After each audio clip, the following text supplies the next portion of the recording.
আসসালামু আলাইকুম, কোহিনুরস mini kitchen and ব্লগে সবাই স্বাগতম। সবাই কেমন আছেন? অবশ্যই আল্লাহর রহমতে ভালো, আমিও ভালো। আমি তো খুবই মজায় আছি। আজকে দেখেন মজার খাবার রান্না করতেছি। সবাই কিন্তু সাবধান, জিহ্বাটা খুব সাবধানে রাখবেন।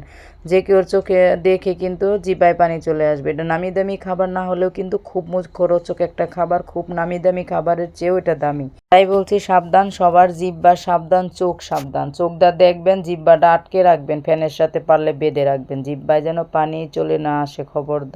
তাই তো দেখেন অনেক রকম ভর্তা দিয়ে আমি প্লেটটা সাজিয়ে নিচ্ছি। আমার তো খেতে ইচ্ছা করতেছে, আগে মেহমানদেরকে দিব, সেই জন্য প্রতিটা প্লেট ভিডিও করতে পারলাম না, একটাই করে দেখালাম।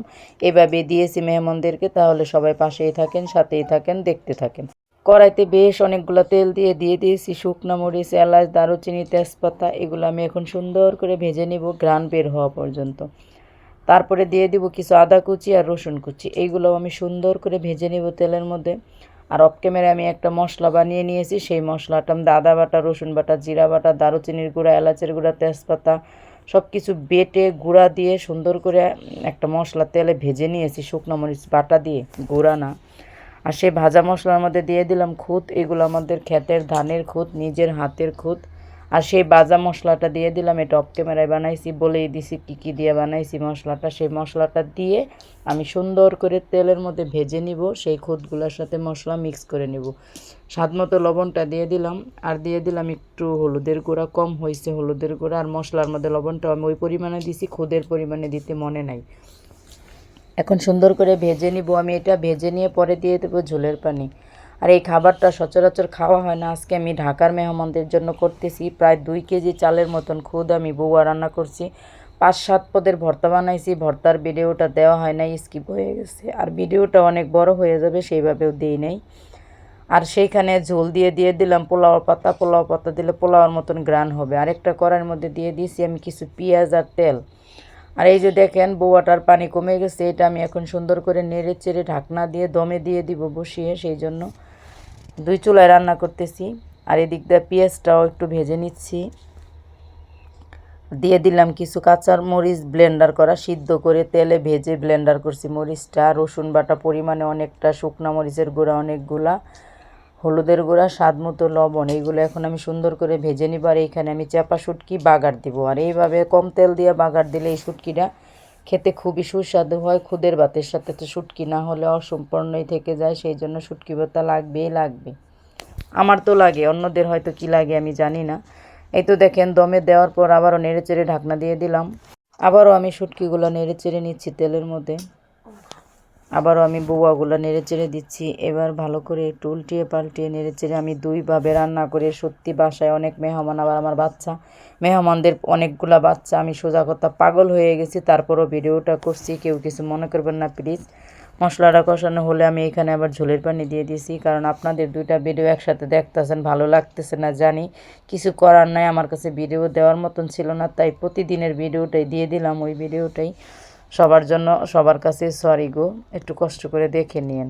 এখন ঢাকনা দিয়ে তাওয়া দিয়ে বসিয়ে দেব চুলায় খুদের ভাত। আর এদিক দিয়ে ভাজাটা মানে শুটকি বাগারটা আমি অনবরত নেড়ে চেড়ে সুন্দর করে ভেজে নেব। এখন দিয়ে দিব সেই চাপা শুটকি, পুঁটি চাপা, আমি গরম পানি দিয়ে অফ ক্যামেরায় ধুয়ে নিয়েছি সেইগুলা। কারণ এত ভিডিও দিতে গেলে, আমি নতুন চ্যানেল খুলছি, বড় হয়ে গেলে কেউ দেখবে না, এমনিতেই তো কেউ দেখে না, সেই জন্য ছোট ছোট ভিডিও দেই। আর এই তো দেখেন আমার সেইগুলা চাপা শুটকি দেওয়ার পরে দেখেন ভাজা হয়ে যাচ্ছে, আর কালারটা সত্যি লাল হয়ে যাচ্ছে কিন্তু। আর যত পরিমাণে মরিচ দিছি ঠিক ততটা জাল এটা লাগে না, ঝাল কমে যায়। আর কিছু তেল দিয়ে দিচ্ছি এখানে আবারও। আর ওই যে নিচে পোড়া পোড়া লেগে গেছে, এটা খেতে আরও বেশি মজা লাগে, পোড়া পোড়া ঘ্রাণ হয়। এই তো দেখেন ভর্তাটা একদম কালো কালো লাল হয়ে যাবে, আর ঝালটা একদম 100-র মধ্যে 70% কমে যাবে, ঝাল থাকবেই না। এই পর্যায়ে হলে এটা নামিয়ে নিতে হবে। আর এদিক দিয়ে বউয়াটা দেখেন কি সুন্দর হয়েছে, ঝরঝরে হয়ে গেছে। একটু দেখে নিলাম পোড়া লাগছে নাকি। আর দেখেন আমার এটাও খুব সুন্দর, এটা কিন্তু ইচ্ছাকৃতভাবে আমি পোড়া পোড়া করতেছি।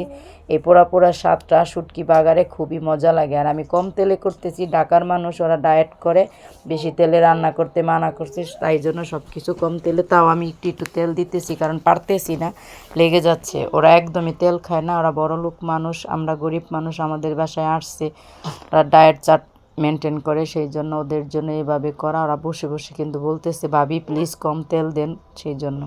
তাহলে সবাই আমার চ্যানেলটা সাবস্ক্রাইব করে পাশেই থাকবেন, অল নোটিফিকেশনে ক্লিক করে দিবেন। আমার রান্নাটা যদি একটু হলেও ভালো লাগে প্লিজ প্লিজ কমেন্টে জানাবেন। আমার পাশে থেকে আমাকে একটু সাপোর্ট করবেন প্লিজ। সবাইকে বারবার এই কথাটাই বলি, প্লিজ প্লিজ। কথা বলতে বলতে এই তো দেখেন আমার রান্না বান্না প্রায় কমপ্লিট হয়ে যাচ্ছে। এই তো ভর্তাটা হয়ে গেছে, কি সুন্দর কালার। সবগুলো ভর্তার মধ্যে সাজিয়ে নিলাম, আর এদিক দিয়ে বউয়া ভাতটাও হয়ে গেছে। এখন আমি অনেকগুলো ডিম ভেজে নিব একসাথে। আলাদা আলাদা ভাজার কিন্তু অতটা সময় নাই। আজকে খুবই পাগল পাগল হয়ে গেছি রান্না বান্না করতে করতে। অনেক মানুষ, একা হাতে সব করতে হচ্ছে, তাই জন্য একসাথে ডিম ভেজে আমি সুন্দর করে পিস পিস করে কেটে নিব।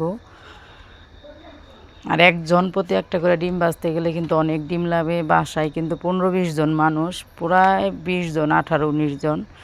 এই তো দেখেন আমার ডিম ভাজিগুলো সুন্দর করে আমি এখন কেটে কেটে উঠিয়ে নেব। পিস পিস করতেছি, যার যে কয়টা লাগে। কেউ একটা খাবে, কেউ 2 পিস খাবে, কেউ খাবে না, এরকম করে আমি রাখতেছি। যার যার মতো নিয়ে নিয়ে খাবে, সবাইকে দেওয়ার মতন সময় আমার কাছে নেই। আবার দুপুরে রান্নার আয়োজন করা লাগবে, এটা সকালের জন্য করছি।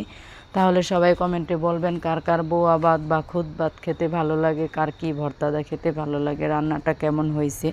ভর্তার পুরো ভিডিওগুলো দিতে পারি নাই, সময় নাই, তাই আমি সবগুলা ভর্তা করছি। ভিডিও করা আছে, অন্য এক সময় যদি সময় পাই বা ভিডিওটা হাতে থাকে দিয়ে দিব। ভর্তার মধ্যে কালো জিরা ভর্তা, ধনে ভর্তা ভর্তা, রসুন ভর্তা, শুটকি বাগার, তারপরে হয়েছে মাছ ভর্তা, কই মাছ ভর্তা, ডিম ভাজা, এই হাবিজাবি ভর্তা করছি আর কি। বারবার কিন্তু আমি ডিমগুলো ভেজে নিচ্ছি, একবারে না। একটা প্যানের মধ্যে, মানে একটা তাওয়া পুরান ফ্রাই প্যানের মধ্যে ভাজতেছি। একবারে ভাজলে অনেক মোটা হবে, আর 2-3 জনে খাইলেই শেষ হয়ে যাবে। সেই জন্য আমি 4-5 বারে ডিমগুলো ভেজে সুন্দর করে পিস পিস করে কেটে নিয়েছি। তাহলে আর ভর্তাগুলো এই যে রেডি হয়ে গেছে। এখন আমার প্লেটে বেড়ে দিব। এই তো সবাইকে বয়ে দেওয়ার সময় নেই। তাহলে সবাই ভালো থাকবেন, সুস্থ থাকবেন, আল্লাহ হাফেজ।